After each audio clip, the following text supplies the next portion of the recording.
Security, remove this woman from my sight.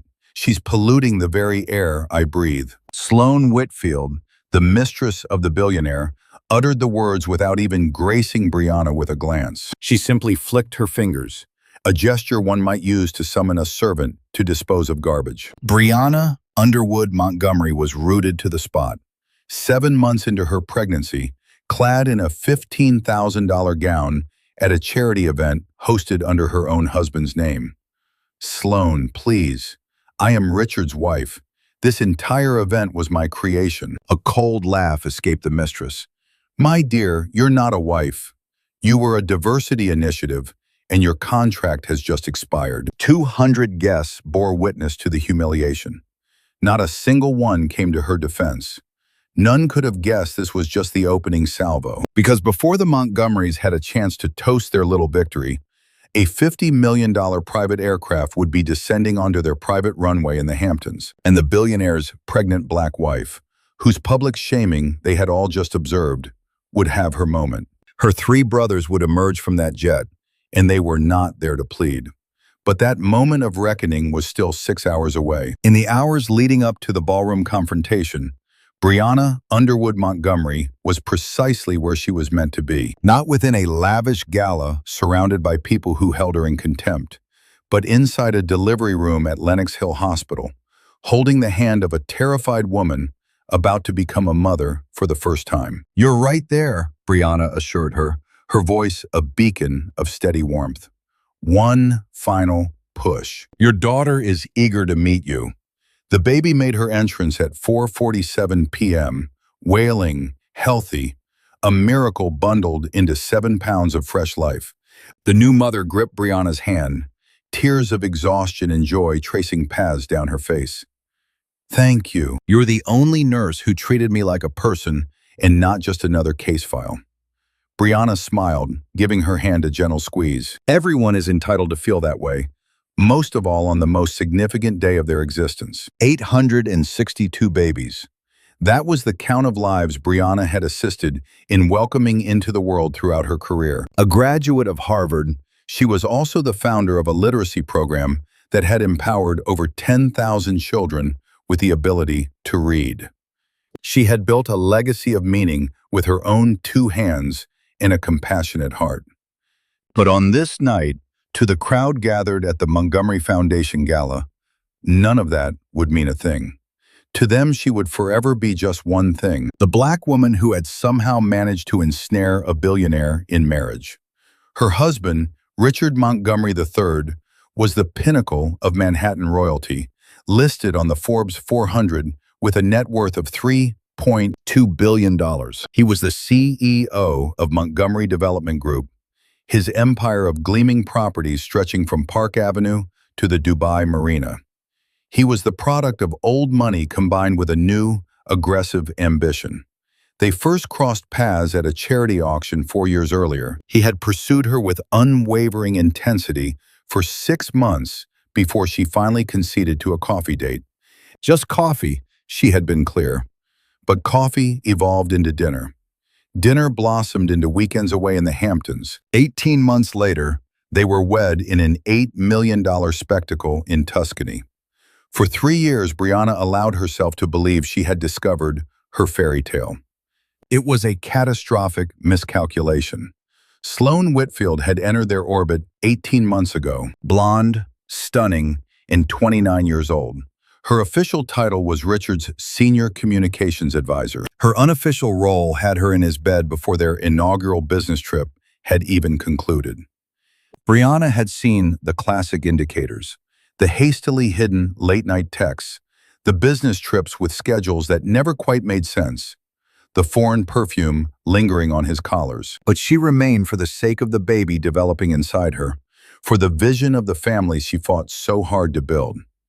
As she rushed home to prepare for the gala, her phone vibrated with a message from an unknown number. "Don't attend tonight. They have something in store for you." She should have heeded the warning. The Monarch Grand Ballroom was a fantasy straight from the mind of an investment banker. Crystal chandeliers cast fractured light across the faces of 200 of Manhattan's wealthiest individuals. Towers of champagne glistened. Peals of laughter sounded like wind chimes made of solid gold. Briana made her entrance at 7:23 p.m., slightly breathless from her haste.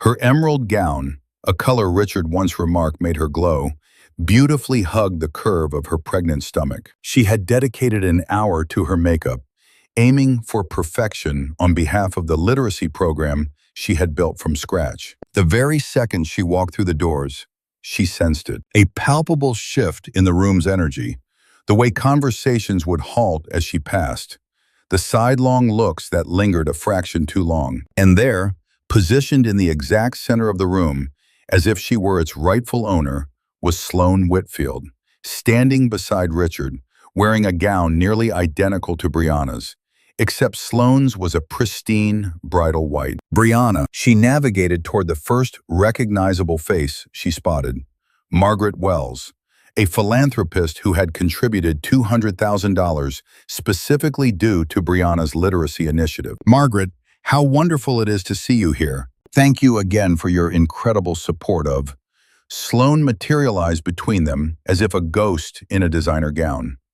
Mrs. Wells, how truly wonderful that you could make it tonight. My name is Sloane Whitfield, Richard's partner in this important endeavor. The word partner was a venomous dart, but Briana met it with a calm front. Actually, I'm his wife, she corrected, her voice a carefully constructed wall of composure. And I established the literacy program that, oh, of course you are, sweetheart. Sloane's smile was a fixed, brilliant thing, entirely unmoved by the correction. On paper, at least, Sloane added with a dismissive wave. But we all understand who truly orchestrates Richard's world now, don't we?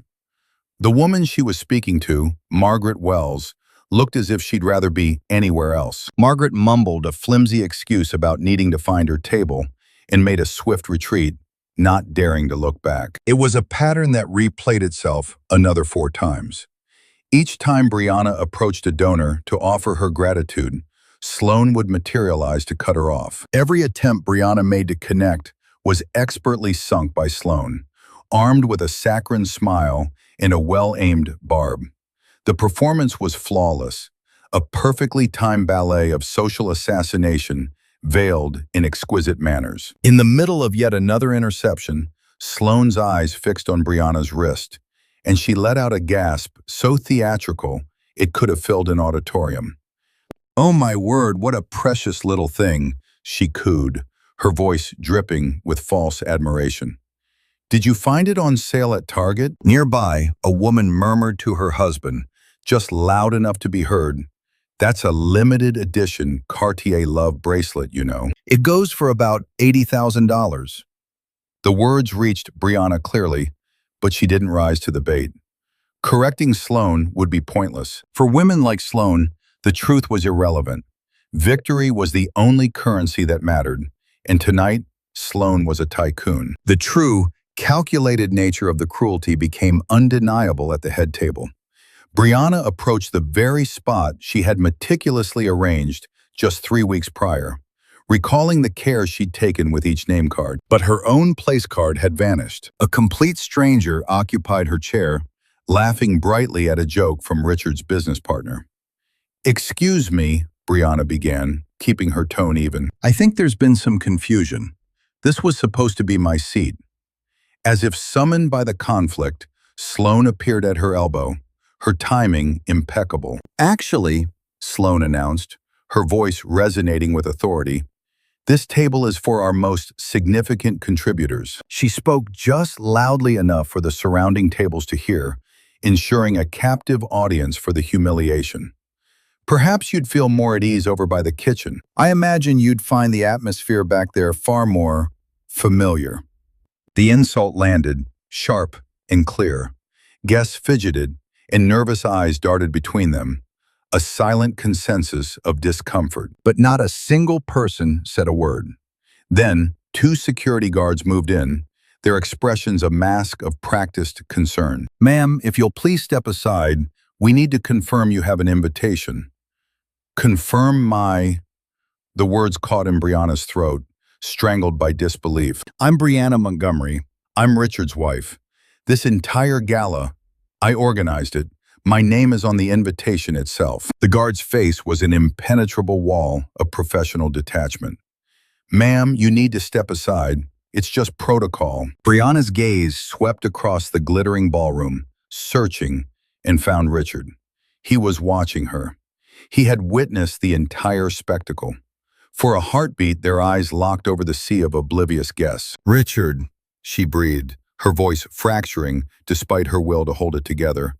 "Richard, please, do something." For a fleeting second, a shadow crossed his features. A flicker of guilt, a ghost of shame, the last dying ember of the man who once loved her, and then it was gone.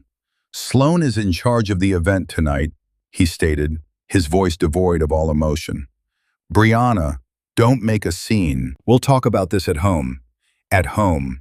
He was watching his pregnant wife be methodically dismantled in public, and his only concern was optics. The guards led Briana away, seating her at a sad, solitary table tucked away by the chaotic entrance to the kitchen. For the rest of the night, every chair around her was a vacant monument to her new status. No one dared to associate with the outcast. She had been publicly branded and exiled by the billionaire's mistress. But the night's deepest betrayal was yet to come. And then, through the haze of humiliation, she saw a familiar face that sent a fragile surge of hope through her. It was Denise, her confidant and friend for 15 years. The friend who had been her rock through her father's funeral, the keeper of all her secrets, fears, and dreams. But Denise was seated at Sloane's table, the head table, sharing a laugh with her tormentor. In that instant, Brianna's heart did not simply break, it disintegrated. She forced herself to move, crossing the floor as if wading through concrete, clinging to a desperate hope that there was some mistake. "Denise? What are you doing here, with her?" Her friend refused to meet her gaze, her hands torturing a linen napkin. "Bri, she's funding my nonprofit, $300,000. I have 12 employees who depend on me." I couldn't refuse. Briana stared, incredulous. "You see what she is doing to me? To my entire life? And you couldn't refuse?" Denise said nothing. It was a hollow, gutless silence that screamed her choice louder than any words could. "I'm so sorry," Denise finally whispered, but her apology was empty. She remained seated. She made no move to leave. She stayed right there, a guest at the court of the woman systematically destroying her best friend. Numbly, Briana retreated to her lonely outpost by the kitchen. She rested both hands on the swell of her belly, and a faint kick from within met her touch. "Well, little one," she thought, "at least I still have you. I'm not entirely alone in this." At precisely 9 p.m., the auction began. Sloan ascended to the stage, a vision in flowing white, a conquering general taking her victory lap. Her smile was blinding. "Ladies and gentlemen," she began, "thank you for being part of this absolutely magical evening." Every word that flowed from her lips was pure honey, masking the poison that lay beneath. "I want to pause and give credit to the remarkable individuals who are the reason we're all here tonight." She then reeled off a half-dozen names: board members, corporate backers, even Richard's golfing partners, lavishing praise on each of their supposed contributions. But one name was conspicuously absent. Not a single mention of Briana, not even a whisper, despite 3 entire years of her life poured into building this literacy program from the ground up. "Every single grant proposal, she wrote it. Every major supporter in this room, she's the one who brought them on board. She personally traveled to 43 different schools to get this curriculum off the ground. And her reward was being written out of her own story." In that moment, something inside Briana fractured. The fear that had kept her paralyzed all evening started to calcify, hardening into a resolve that would no longer be ignored. And so, she rose to her feet. A collective intake of breath swept the room as she began her deliberate walk toward the stage. The sharp click of her heels on the marble floor echoed like a metronome, counting down the seconds. Each footfall a statement, and Sloan saw her coming. For a fraction of a second, the perfect smile faltered before locking back into its polished mask. "Security," she said, It seems we have an uninvited guest making her way to the stage. Briana didn't break her stride. I'm no guest, she declared, her voice ringing clear. I am his wife, and this program is mine. The guards froze, their eyes darting from Sloane to Richard. But Richard chose that exact moment to become intensely fascinated by the bubbles rising in his champagne flute. Sloane swept down from the dais, her white gown trailing like a banner of war, stopping so close to Briana that the cloud of her perfume was a suffocating assault. You're making a fool of yourself, Sloane spat, her voice a low, venomous whisper. Worse, you're embarrassing him.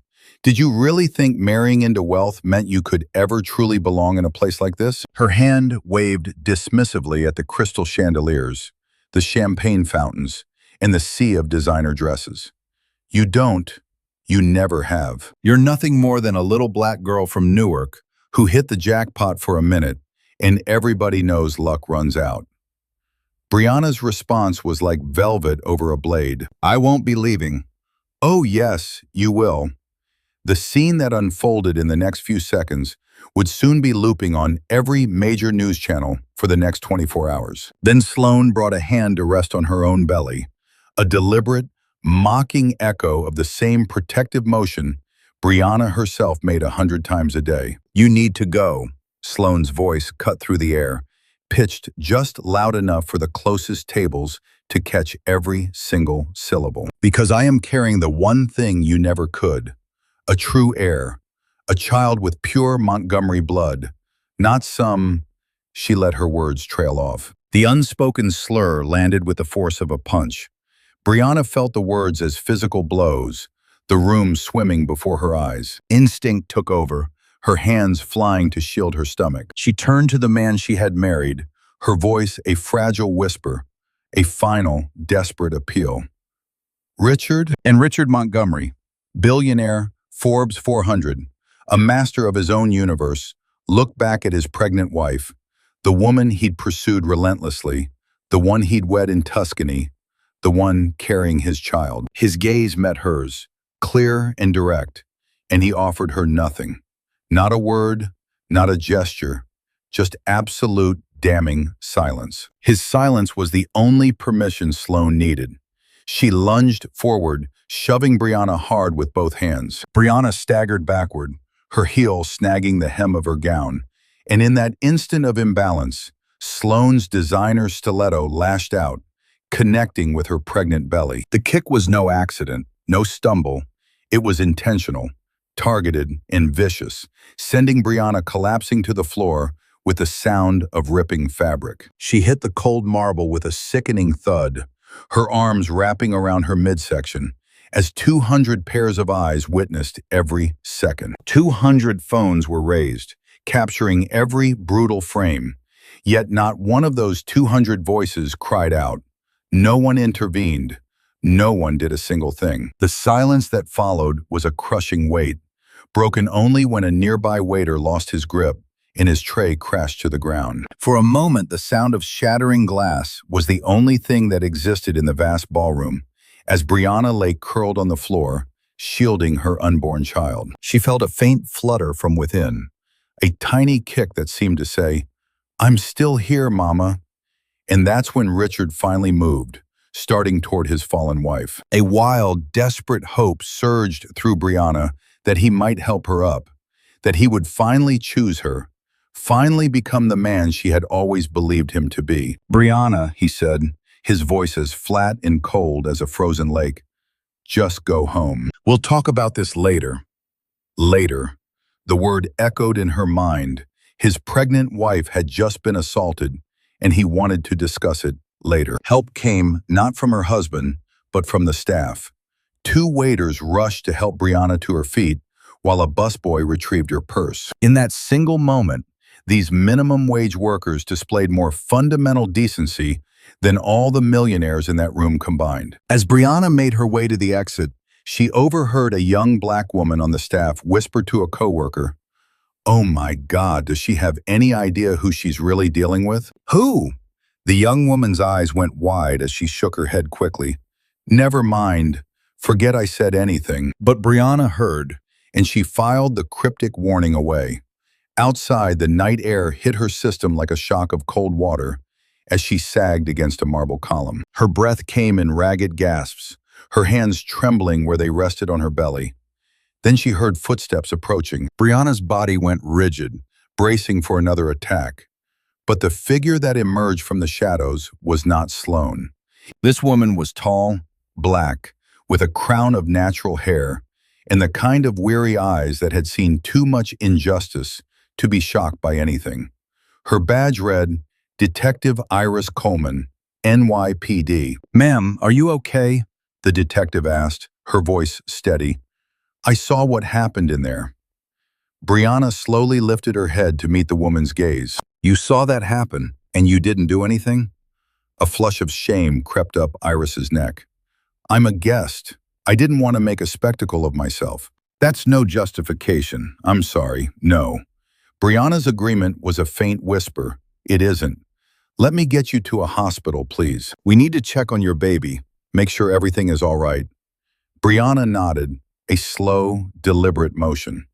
For the first time that entire godforsaken night, someone was looking at her like she was a person who mattered. As they headed for the car, Briana cast one last look over her shoulder at the blazing windows of the Monarch Grand Ballroom. Inside, the celebration was still in full swing. The champagne flowed, the music played, and laughter echoed as if nothing had ever happened. But something had, and it wouldn't be long before every person in that room understood the true cost of that night. Lenox Hill Hospital at midnight felt like another universe compared to the ballroom Briana had just escaped. Glimmering crystal chandeliers gave way to the harsh glare of fluorescent lights. The air, heavy with the scent of antiseptic, burned her nose instead of expensive perfume. The elegant sounds of chamber music were replaced by the incessant beeping of machines. Dr. Patricia Okonkwo, a Nigerian-American obstetrician who'd known Briana for years, performed the ultrasound herself. "The baby's heartbeat is strong," she finally declared. "Your stress hormones are elevated, but I'm seeing no signs of physical trauma to the fetus. You were incredibly fortunate, Briana." "Fortunate?" The word felt like a bitter joke. "But you need complete rest, doctor." Okonkwo's tone became serious. "No stress, and absolutely no confrontations. Any further trauma could induce early labor. Am I clear?" Briana gave a mechanical nod, her mind already spinning. Where was she supposed to go? What could she possibly do? Her whole life had just been demolished like a sandcastle in a storm surge. The answer arrived 90 minutes later. Richard Montgomery entered her hospital room with the entitlement of a man who owned the entire building, which, given his family's donation history, he more or less did. He didn't ask her how she felt. He didn't ask a single question about the baby. He just dropped a manila folder onto her bed. "Sign these." Briana's fingers trembled as she opened it. The blood in her veins ran cold. Annulment papers. It wasn't a divorce. It was an annulment. A legal maneuver to declare that their marriage never existed at all. $500,000, Richard said, his voice as flat as if he were discussing a stock price. "That's extremely generous, all things considered." "All things considered?" Briana's voice began to rise with disbelief. "I am 7 months pregnant with your child. We've been married for 3 years. Your mistress just assaulted me in front of 200 witnesses, and you're offering me $500,000 to simply disappear?" Richard's jaw tightened, an almost invisible flicker of tension. "It is not about the baby. It is about protecting my family's reputation. My mother has made her expectations perfectly clear." "Your mother." Something shifted in his eyes. Guilt, perhaps? Fear?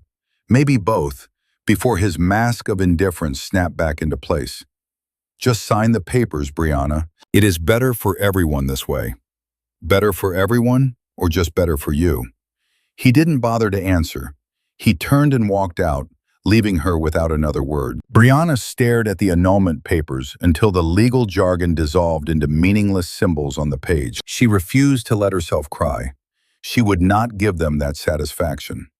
The next morning laid bare just how meticulously they had orchestrated her downfall.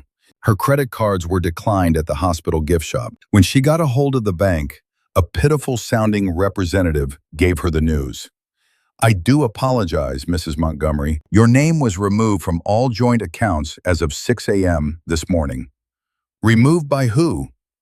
"I am not authorized to release that information." She tried logging into the Montgomery Foundation system, the organization she had painstakingly built from scratch. Access denied. Her credentials were revoked overnight. Her phone buzzed. It was a news alert. The headline felt like a physical blow. "Montgomery heir ends marriage to unstable nurse. Sources claim erratic behavior. Sloan Whitfield has been named the new foundation director." The article was filled with quotes from anonymous sources close to the family who painted Briana as emotionally volatile, prone to fits of jealous delusion, and fundamentally unsuited for high society. 3 years of building something meaningful, 10,000 children taught how to read, 862 babies brought safely into the world, all of it reduced to a series of tabloid lies. Her phone began to ring. "Mama, baby, I saw the news. Please tell me it is not true." "It isn't, Mama." Not a single word of it. Her mother's voice was cracking with impotent rage. "I know, sweetheart, of course I believe you. But who else is going to? We're nobody to people like them.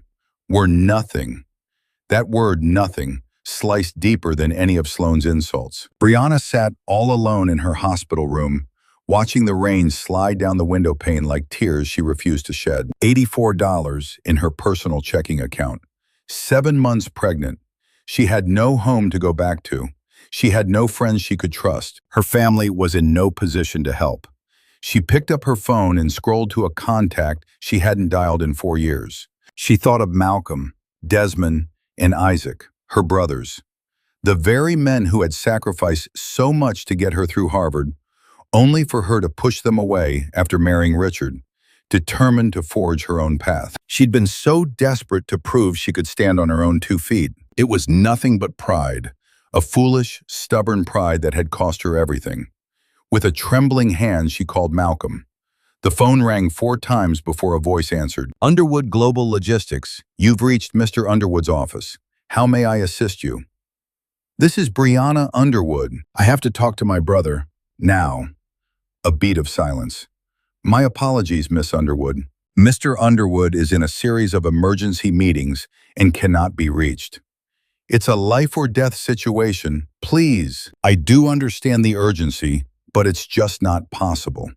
Underwood Global is dealing with a $2 billion lawsuit. The entire leadership team is in crisis mode."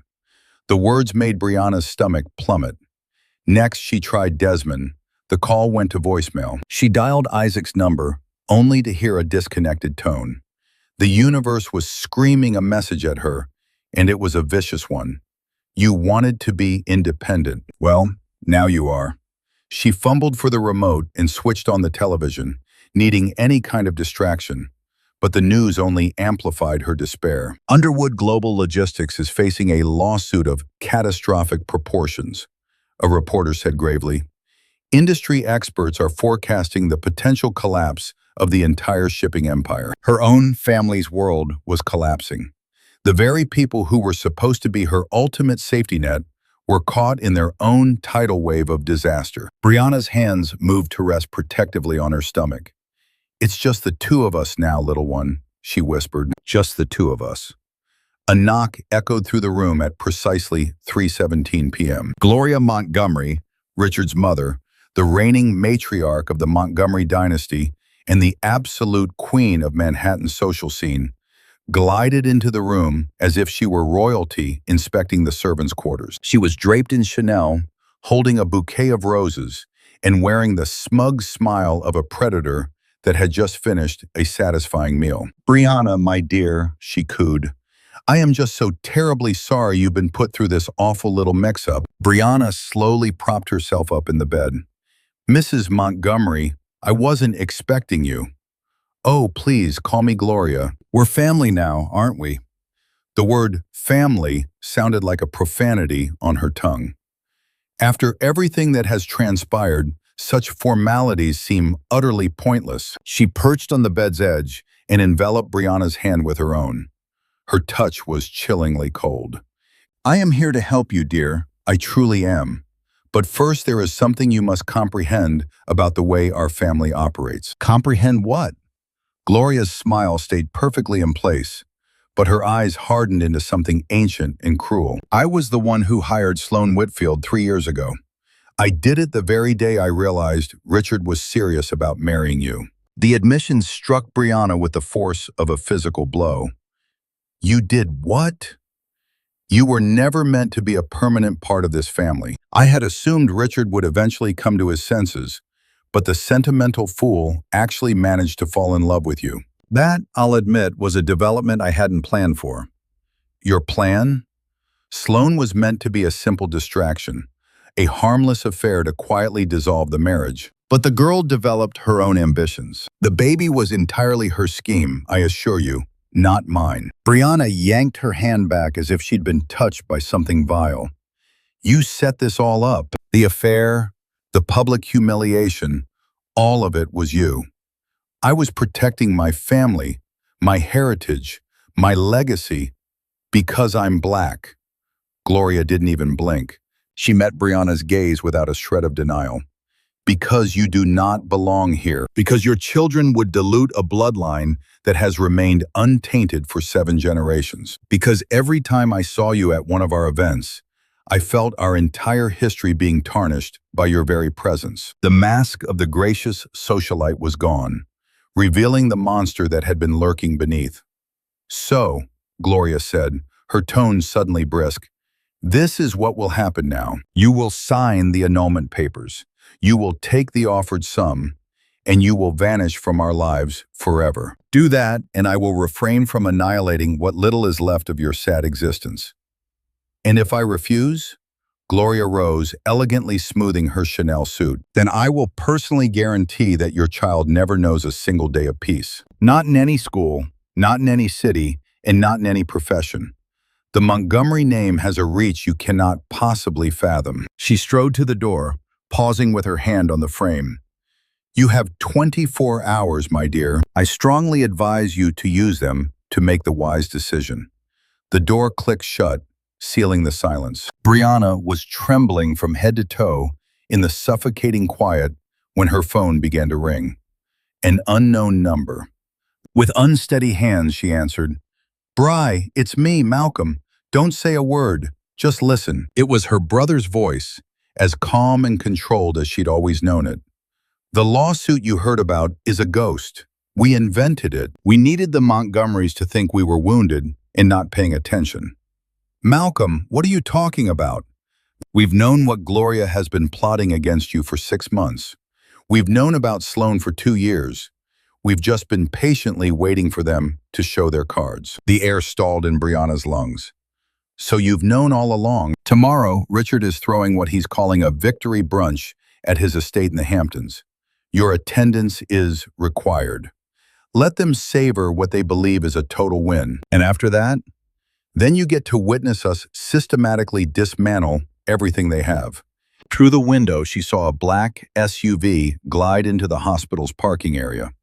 Its driver glanced up toward her room and gave a single, deliberate nod. For the first time in 48 hours, the ghost of a smile touched Brianna's lips. The Montgomery estate consumed 52 acres of Hampton's oceanfront, a sprawling testament to the kind of wealth and arrogance that is passed down, never earned. It boasted tennis courts, Olympic-sized swimming pools, a hedge maze whose upkeep cost more than a typical family's decade of income, and, crucially for today's affair, a private airstrip designed for full-size jets. The runway was something Richard had conveniently omitted during their marriage.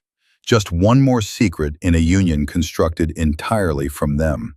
The so-called victory brunch, a title they use with zero self-awareness, was in full swing on the main terrace with its sweeping view of the Atlantic. 150 guests mingled, served on silver that had been a Montgomery heirloom for 4 generations. The champagne flowing cost more for a single bottle than the average American made in a week. And at the heart of it all, radiant in a pristine white dress like some conquering deity, was Sloane Whitfield. "Today marks a thrilling new chapter for the Montgomery Foundation," she proclaimed, her voice effortlessly reaching across the perfectly manicured grounds. "A chapter of new vision, decisive leadership, and some very special news." She let the silence hang in the air for a moment, milking the suspense. "I am overjoyed to announce that Richard and I are expecting our first child." A wave of immediate, fervent applause erupted. Seated at the main table, Gloria Montgomery delicately dabbed a monogrammed handkerchief at the corner of her eye, flawlessly playing the part of the ecstatic grandmother-to-be. Briana observed the scene from the far edge of the terrace. She had slipped in, unannounced, following Malcolm's instructions to the letter. Security personnel shadowed her every move, but so far had made no attempt to eject her. Let them savor what they believe is a total win. Sloane finally noticed her as the second course was being served. A flash of genuine surprise crossed her features, before hardening into a look of smug disdain. "Security. It appears we have someone attempting to crash our private celebration." Brianna's composure was absolute. "I have no intention of causing a scene. I'm merely here to observe." "To observe what, precisely?" Sloane let out a laugh, performing for her captivated audience. "The final confirmation of your own irrelevance." "No." Brianna's tone was unnervingly calm, almost tranquil. "Yours." The single word sliced through the champagne-infused atmosphere. For a split second, Sloane's confident smile faltered. And that's when the sound began. It started as a low, distant hum, almost lost beneath the melodies of the string quartet. Most of the party wrote it off as a helicopter from a neighboring property. The Hamptons, after all, were cluttered with billionaires and their extravagant playthings. But this noise was different, a deeper, more resonant thrum that spoke of immense power. Slowly, heads began to tilt upwards. A Gulfstream G700 was on its final approach to the Montgomery estate, its sleek black body and signature swept-back wings cutting through the air. The tail number flashed in the morning sun. Richard shot to his feet, overturning a champagne flute in his haste. "What in the hell is that?" An aide scurried to his side, his face completely ashen. "Sir, that jet is requesting clearance to land on your runway." "I didn't clear any landings for today." "Sir, they aren't requesting clearance. They're notifying us that they are landing now." The Gulfstream touched down with flawless precision, its powerful engines roaring as it bled off speed. It rolled to a perfect stop before the engine spooled down into a near-silent hum. A long, tense moment passed. The cabin door stayed shut. The entire party seemed to be holding its breath. Then, the door hissed open. A staircase extended smoothly to the tarmac. 3 figures appeared at the top. The first to emerge was Malcolm Underwood, 38 years old, CEO of Underwood Global Logistics, with a personal fortune of $12 billion. He was dressed in a Brioni suit worth more than Richard's prized automobile, and carried himself with the quiet certainty of a man who had never faced a meaningful defeat. The second was Desmond Underwood, 35, the founding partner of Underwood Capital, which had $8 billion in assets under management. He was casually finishing up a call as he walked down the stairs. "That's correct. Go ahead and initiate the freeze on every Montgomery-affiliated account. Effective now, no exceptions." The last to descend was Isaac Underwood, 33, a civil rights lawyer and senior counsel for the ACLU, with 6 Supreme Court victories to his name. He held a leather briefcase that, as Richard was about to find out, contained 15 years of the Montgomery family's most carefully buried secrets. A black Rolls-Royce Phantom seemed to materialize from nowhere at the base of the stairs. The 3 brothers entered the vehicle without giving the stunned crowd a single glance. The car didn't use the driveway. It sliced across the manicured lawn, coming to a halt just shy of the terrace. Malcolm Underwood was the first one out. The stunned party guests parted for him like the sea, and he carved a path right through them, his gaze locked on a single man, Richard Montgomery. "Richard." Malcolm's voice cut through the dead silence that had fallen over the gathering. "While we've never had a formal introduction, I've made it my business to know every single thing about you for the last 5 years. All the color drained from Richard's face, leaving it the pale gray of ash. Who in God's name are you? Malcolm Underwood. And these are my brothers, Desmond and Isaac. He let the name hang in the air, a promise and a threat. And that woman you've spent the past 3 years trying to utterly destroy, Briana Underwood Montgomery, she's our little sister. A collective gasp rippled through the crowd, so loud you could hear it from the main house. That $2 billion lawsuit, Malcolm went on, his tone becoming almost casual, as if discussing the weather. It was a complete fiction, a ghost story we wrote ourselves. We just needed you, and everyone you work with, to think Underwood Global was wounded and looking the other way. Richard's mouth flapped open and shut, making no sound. That's market manipulation. It's securities fraud. It's a crime. Actually, it's none of those things. Nothing was ever filed publicly. We just made sure the right whispers found their way to the right ears. Malcolm offered a smile that held no warmth at all. We've known about your mother's vicious 3-year campaign against our sister for 6 months, and we've known who Sloan really is for 2 years. We were just waiting for you to overplay your hand. You're bluffing. This has to be some kind of insane, elaborate bluff. Am I? Malcolm gave a slight nod to Desmond, who raised his phone, turning the screen so Richard could see it. As of 23 minutes ago, Underwood Global initiated a top-to-bottom audit of every last contract with the Montgomery Development Group. For your company, that's $42 million in yearly shipping revenue. And every penny of it is frozen solid while our investigation proceeds. Richard spun around, his eyes wild, searching for his assistant. Get my entire legal team on the phone. Not one of them, all of them. Now. Oh, it gets so much worse, Isaac said, his voice calm as he opened a leather briefcase with painstaking slowness. I have here the complete documentation for 17 separate wire transfers from Gloria Montgomery to one Sloan Whitfield, spanning the last 36 months. The grand total comes to $2.3 million. Gloria shot up from her chair, her iron composure finally starting to crack. This is an outrageous and preposterous lie. I also have the complete recordings of your phone calls, the ones where you plotted Briana's systematic removal from this family, along with sworn testimony from 6 of your own household staff detailing your private remarks about your daughter-in-law's race. Isaac calmly handed a tablet to a man standing nearby, a well-known tech CEO who also happened to be a major donor to the Montgomery Foundation. Please, feel free to review the authenticity for yourself. All the metadata is intact, certified by 3 different independent forensic analysts. Gloria collapsed back into her chair, her face going from pale white to a sickly shade of gray. And you? Isaac's attention now shifted to Sloan.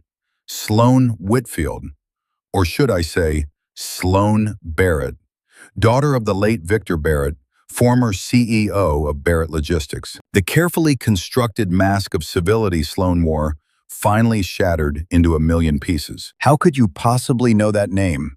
Your father's company went under after it lost a major bidding war to Underwood Global back in 2014. He ended his own life 6 months after the bankruptcy was filed. Isaac's voice softened, just a fraction. We are truly sorry for your loss. Honestly, no child should ever have to lose a parent that way. You ruined him. Sloan's voice was a low tremor, vibrating with years of fury. You ruined my family. We won a contract, legally and ethically, by every metric that matters. The choices your father made after that were his own. We had no part in them, and we hold no responsibility for them. Malcolm stepped forward again. But what you did to our sister, the calculated humiliation, putting your hands on a pregnant woman, those were your choices. And all choices have consequences. Richard had been a statue through all of this, his face a whirlwind of fear, disbelief, and frantic calculation. This is harassment, he finally choked out. You can't just storm onto my property and threaten my family with these baseless lies. Threaten? Malcolm arched an eyebrow. I'm not threatening anyone, Richard. I'm just sharing information. For instance, this particular piece of information. He pulled a document from Isaac's open briefcase. It was a merger agreement signed in 2019 between Montgomery Development and Underwood Global. According to this contract, you were just about to sell us your entire company for $800 million. Every last drop of blood seemed to vanish from Richard's face. But then you met our sister, didn't you? And a little thought popped into your head. Why sell the cow when I can marry into the whole damn farm? Malcolm's voice dropped, becoming hard as granite. You knew exactly who Briana was from the moment you laid eyes on her. You didn't pursue her. You targeted her. You married her for one reason and one reason only, to get your hands on Underwood Global. Each "I love you" had been nothing more than a carefully weighed entry in a ledger. The silence that followed was deafening. Everyone, guests, waitstaff, security, was paralyzed. Briana broke the spell, stepping into the void, her voice so quiet it was almost swallowed by the tension. Richard, is it true? His lack of an answer, his refusal to even deny it, was its own confession. He just stood there, crushed by the public ruin. His silence was the only answer she ever really needed. The wail of approaching sirens ripped through the paralyzed scene. A trio of NYPD vehicles stormed up the circular drive, their flashing lights painting the perfect hedges in strokes of red and blue. Detective Iris Coleman stepped out of the first vehicle, with two uniformed officers falling in on either side of her. Her path was a straight line to Sloan Whitfield.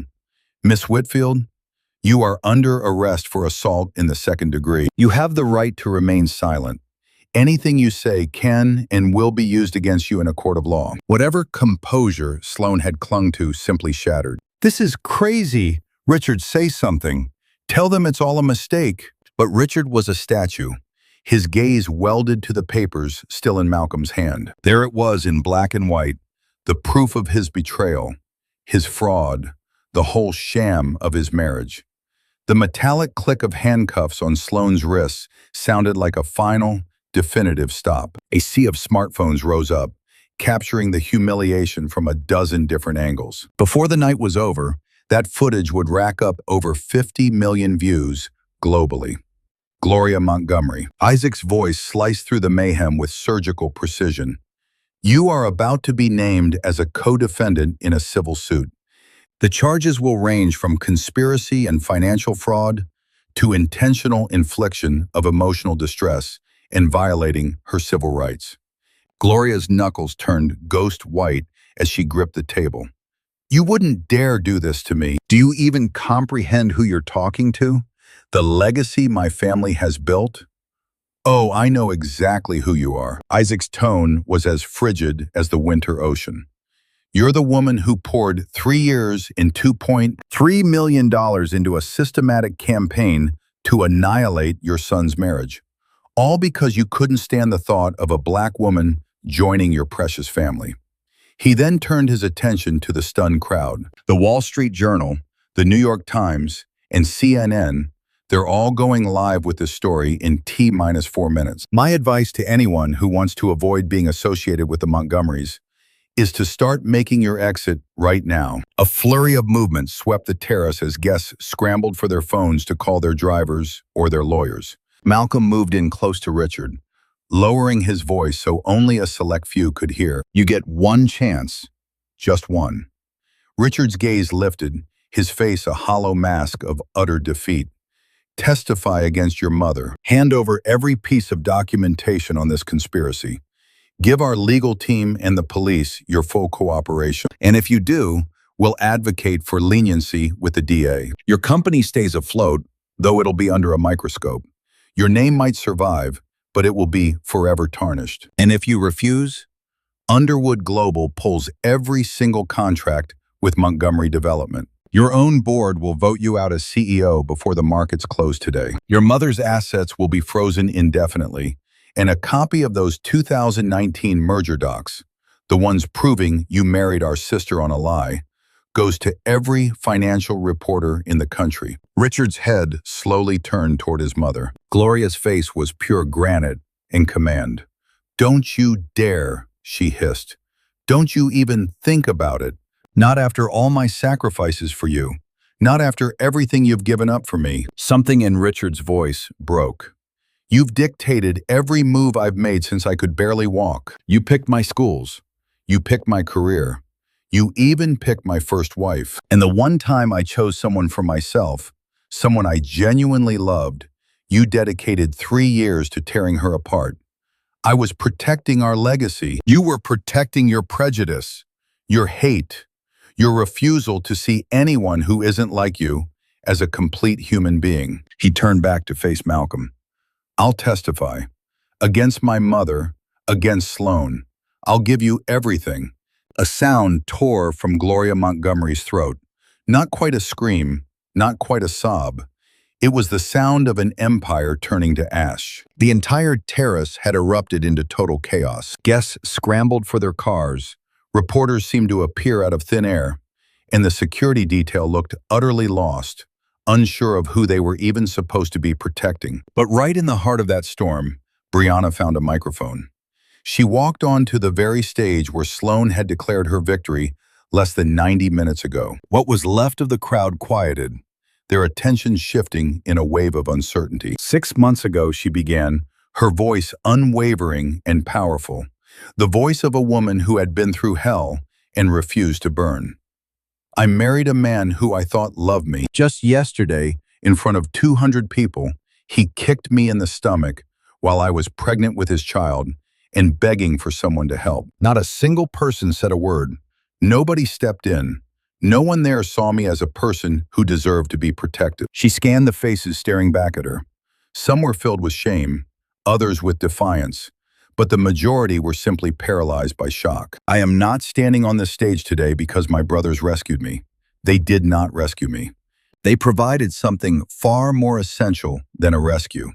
They helped me remember who I was before I let myself forget." She laid a hand on her belly, feeling the stir of her daughter within.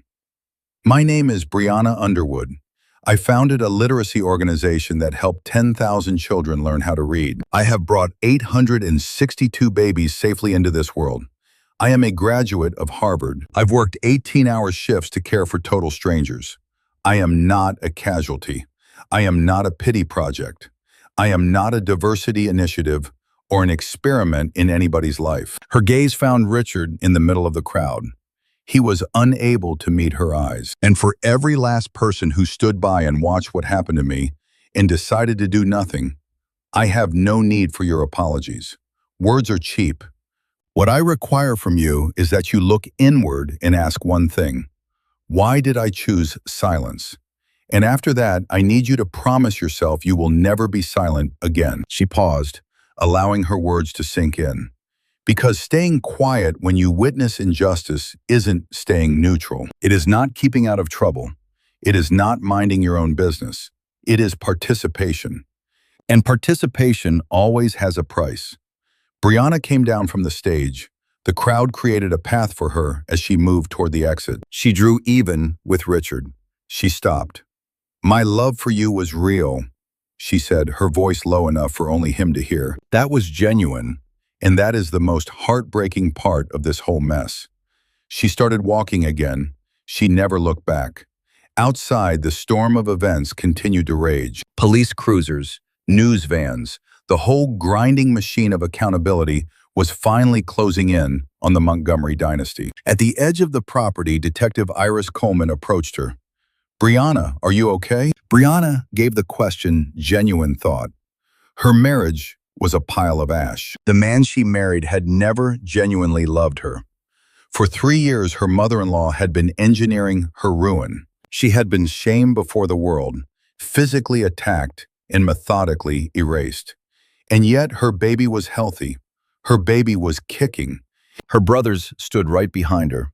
And for the first time in 3 years, she felt she could draw a full breath without needing permission. "I'm going to be," she replied. "I am going to be okay." A slight disturbance over by the catering tent snagged her attention. A little girl, perhaps 6 or 7 years old, the daughter of a catering worker, had darted away from her mother and was now running directly toward Briana. "Miss Briana, Miss Briana. Briana dropped to her knees, recognizing the girl from a literacy event she had attended months before. Maya, sweetheart, what on earth are you doing here? I needed to tell you. The child was practically buzzing with pure excitement. I read a book, a whole one, all by myself, from the first page to the last. Briana gathered the little girl into a powerful embrace. Looking over the child's shoulder, she saw Malcolm watching them. Her big brother, who had so often carried her on his shoulders through the streets of Newark, was beaming at her with tears welling in his eyes. That is the single best piece of news I have heard in a very long time, Briana said. I am so unbelievably proud of you. Behind her, the Montgomery Empire was burning itself to the ground. In front of her, a child was experiencing the wonder of reading for the first time. She knew which of those two things was more important. The headlines were filled with the story of a fallen dynasty.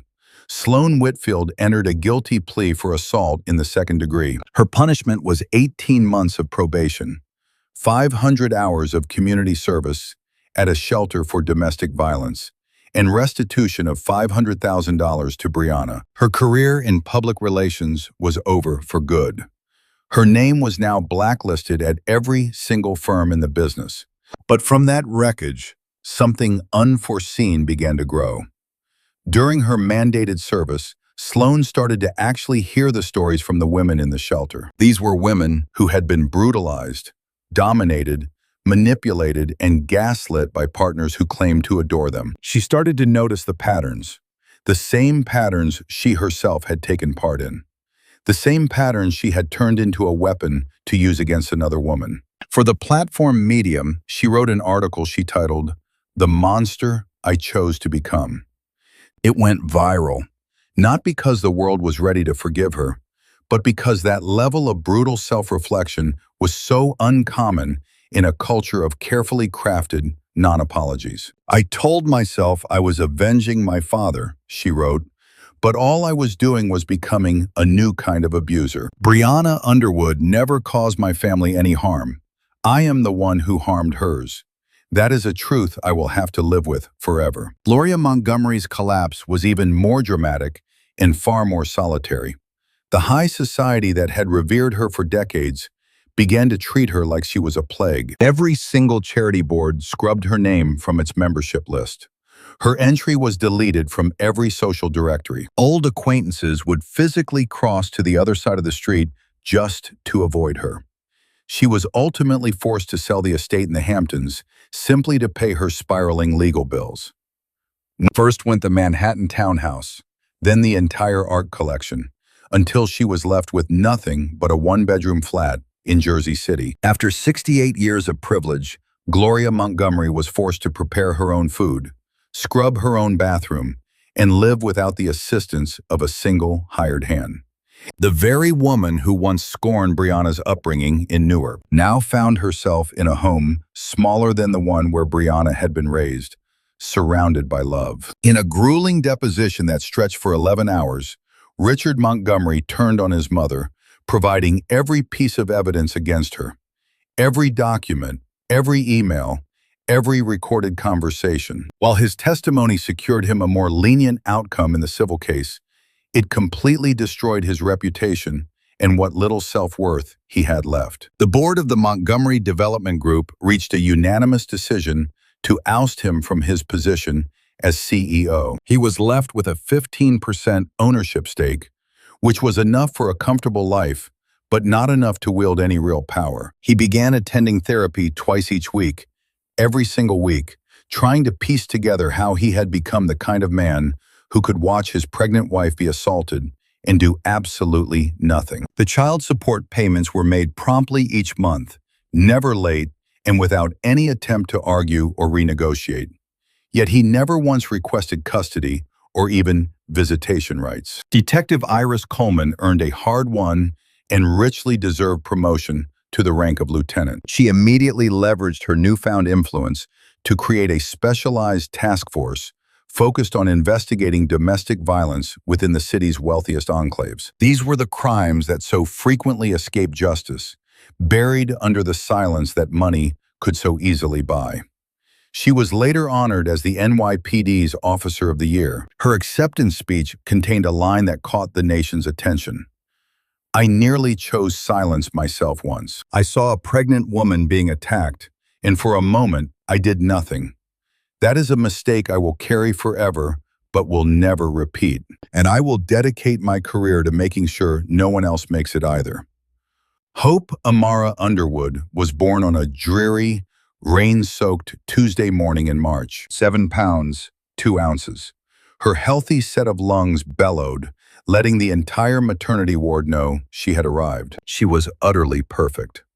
All 3 of Briana's brothers stood vigil in the waiting area. Malcolm wept without shame, a fact he would vehemently deny for the rest of his life, while Desmond cleared out the hospital gift shop of every single stuffed animal it had. Isaac, ever the planner, had already set up a trust fund that would ensure Hope received the best education imaginable. Briana, however, was determined that her daughter's life would be defined by purpose, not just by privilege. 6 months following Hope's birth, the Hope Amara Women's Health Center officially opened in Newark. It stood in the same neighborhood where Briana herself had grown up, often shivering through winters without proper heating, but never once feeling a shortage of love. The center offered complimentary medical services for women with no means to pay, including prenatal support for expectant mothers who had nowhere else to go.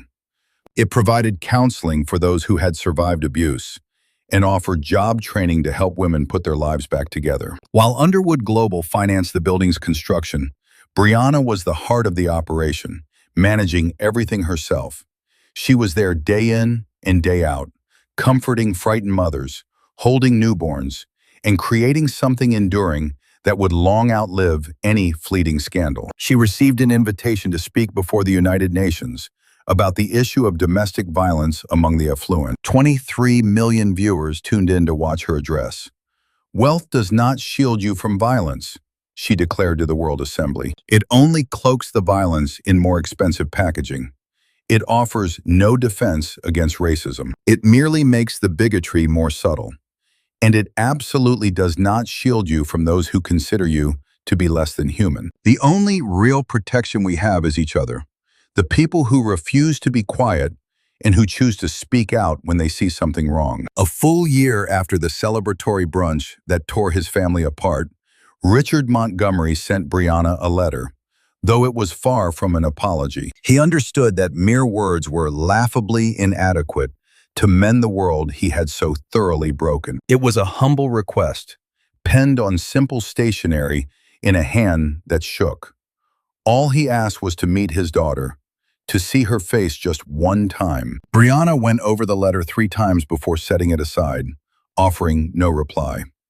3 months later, a photograph arrived for him. It showed Hope, captured in a moment of pure bliss, laughing in the sunlight. Her eyes, so much like Richard's, were sparkling with unadulterated joy. On the back, Briana had written in her neat script, "She has your eyes. Prove you are worthy of seeing them in person." Richard grasped the challenge laid before him. He began volunteering at a shelter for domestic abuse survivors, the very same one where Sloan was fulfilling her community service requirement 3 days a week, without fail. His goal wasn't to be forgiven.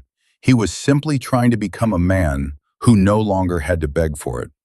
He had a long way to go and knew he might never fully get there. But for the very first time in his sheltered, privileged, and meticulously curated life, Richard Montgomery was making a genuine effort to be a good man. The plaque by the clinic's entrance says, "The Hope Amara Women's Health Center, because there is no safety in silence." Briana stands in front of it with her daughter perched on her hip, the warm morning light bathing both of their faces. Standing behind her, 3 men who together manage a $12 billion global empire are bickering good-naturedly over whose turn it is to hold the baby. "You never really needed our help, did you?"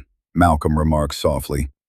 Briana just smiles and gives a slight, knowing shake of her head. "No, but it means everything to me that you're here." She gazes at the building, watching the women who pass through its doors in search of sanctuary and a new start, seeing a future being built, one rescued soul at a time. "I never needed a hero," she whispers.